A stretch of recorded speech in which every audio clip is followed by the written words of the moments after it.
भगवान विष्णु को भी कृष्ण अवतार में किन्नर बनना पड़ा था। आरावन के साथ उनका विवाह हुआ था।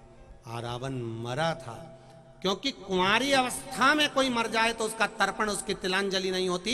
आरावन ने कहा मैं मरने को तैयार हूं, मेरा बलि दे दो, पर पहले मेरा विवाह कर दो। विवाह कर कर अगर मरूंगा तो फिर मुझे पिंड भी मिलेगा, तर्पण भी मिलेगा, तिलांजलि भी मिलेगी, सब कुछ मिलेगा।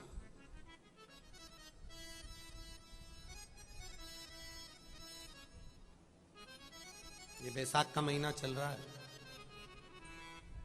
बैसाख के महीने में मिट्टी के पात्र में जल रखा जाता है और मिट्टी के पात्र का जल शिव जी को समर्पित किया जाता है।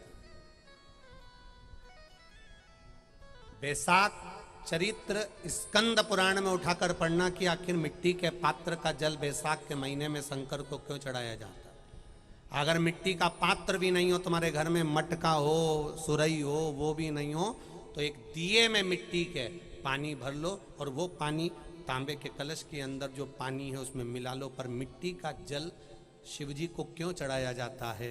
स्कंद पुराण के अंदर बैसाख महत्व में लिखा कि जो अधोगति में मर गया होता है, अचानक मर गया होता है, एक्सीडेंट में मर गया होता है, उसकी जीने की और तमन्ना थी, अचानक कोई बीमारी लग गई और मर गया, कोई बड़ी बीमारी लगने के कारण चला गया, उसको बहुत कुछ करना था पर मर गया, उसके लिए बैसाख महीने में शंकर भगवान को जब हम मिट्टी के पात्र का जल समर्पित करते हैं तो वो जीव तड़पता नहीं है, कहीं भटकता नहीं है। उसको गया में पितरों में मिलाया कि नहीं मिलाया, बद्र विशाल में ब्रह्म का पाली करी कि नहीं करी, कभी पिंडदान, कभी तर्पण, तिलांजलि हुई कि नहीं हुई, पर मिट्टी के पात्र का जल बैसाख महीने में शिव जी को चढ़ाया जाता है तो वो जीव कहीं पर भी हो उसकी मुक्ति हो जाती है, उसका मोक्ष हो जाता है।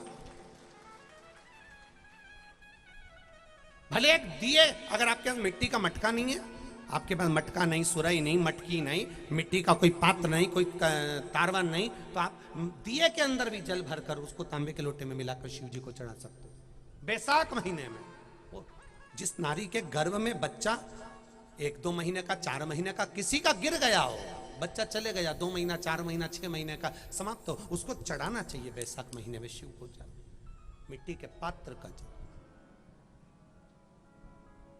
परिवार में कोई अधोगति में चले गया, चढ़ाना चाहिए मिट्टी के पात्र का, शिव को समर्पित करना चाहिए।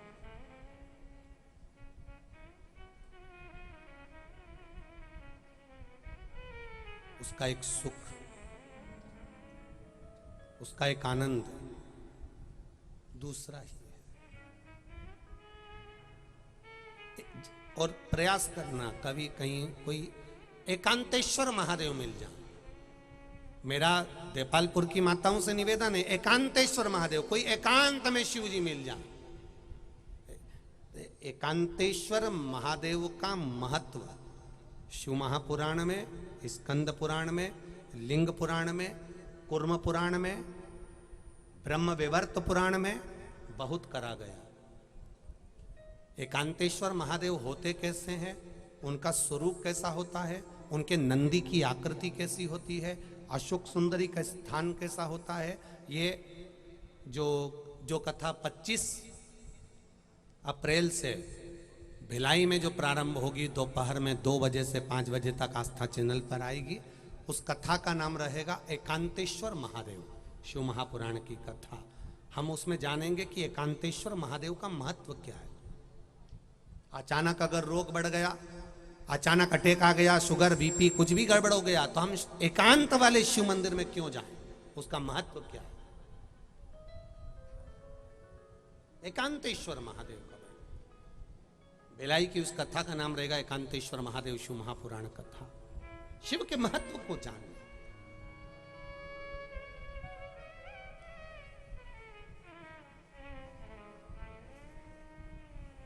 शिव तत्व कह रहा है, देवादिदेव महादेव की कथा कह रही है, भगवान शंकर का संवाद कर रहा है।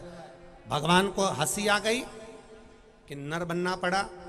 ब्रह्मा जी से भगवान शिव जी ने अपने अर्धनारीश्वर स्वरूप का दर्शन दिया, आधे पुरुष बनाओ, आधे स्त्री बनाओ। ब्रह्मा जी बनाने को आतुर हुए, फिर भी निर्माण नहीं कर पाए, तब ब्रह्मा जी ने अपनी जंघा से मनु और शत्रुपा को प्रकट कर दिया। ये मनु प्रथम पुरुष, शत्रुपा प्रथम स्त्री। प्रथम पुरुष और प्रथम स्त्री। कन्या हुई आकुति, देवहूति और प्रसूति। पुत्र हुए दो, प्रियवत, उत्तानपाद। अब देखिएगा जरा, शत्रुपा जिसके घर में आकुति कन्या का जन्म हो गया, देवहूति कन्या का जन्म हो गया,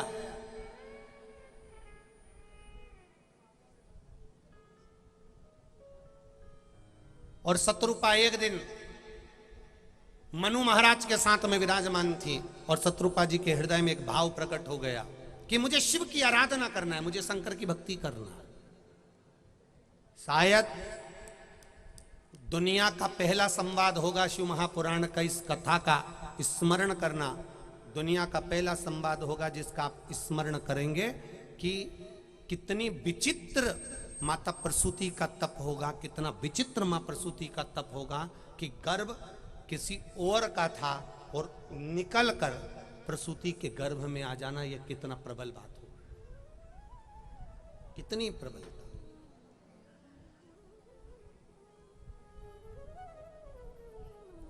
कन्या देवहूति